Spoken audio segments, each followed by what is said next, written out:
Right next to Sarah is Anouk Pappers.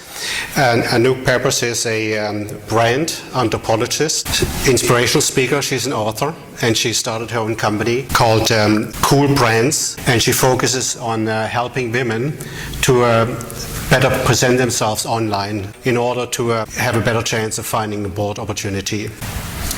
So Anouk, when you talk to the women who would like to be in boards, what are they telling you? Why do they want to be on boards? Well, it's very similar to what these two ladies are saying. It's about giving back. I've had a career behind me where I have a lot of experience, a lot of expertise, and it's time to give back. It's my contribution to society in a way, so that also is very determining of what kind of company they would like to serve on a board. And I think it's very important to define your unique benefit points as a person, define your personal brand, and based on this you will narrow down the kind of companies that you would like to be on a board. Google has indeed become the new background check. So you are who Google says you are, whether we like it or not. That's what's true today. And there are several ways in which I think we can make sure that Google likes us, that Google puts up a good image of who we are. Because at one point in time, whether it's in the beginning of a search, maybe by a search executive, or it's an existing board, at one point in time, they will Google you. And you have to make sure that you control what they see. There are all kinds of ways of doing this, but I think the most important to start with is that you have to create compelling content. You have to create thought leadership content, which is based on who you are, what your personal brand is, what your strong points are.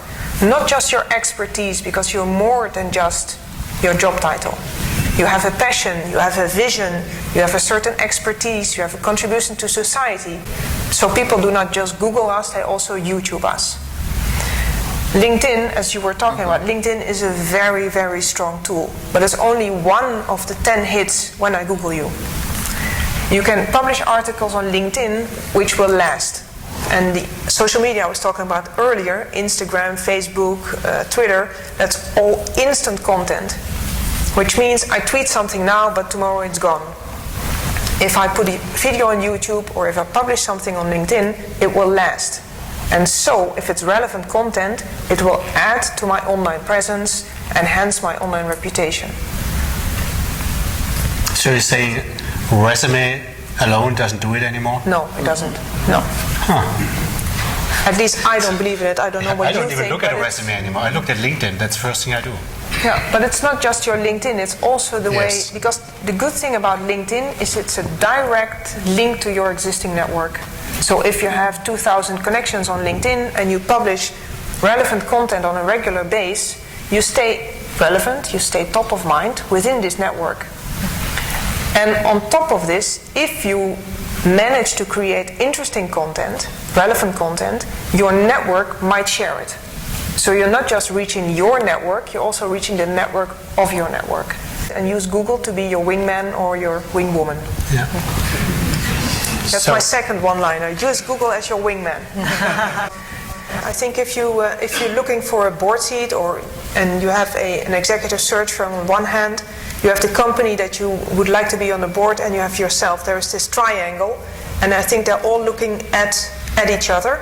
They're all Googling or YouTubing each other, and I think reputation is everything. I think we live in a reputation economy much more than a money-driven economy at the moment.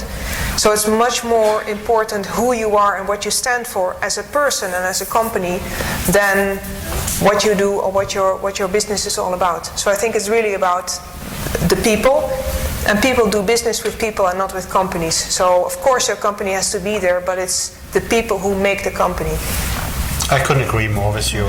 That's to me the number one thing. Cultural fit. I want to be in a company which is highly ethical. I don't want to have any surprises, don't have any reputation.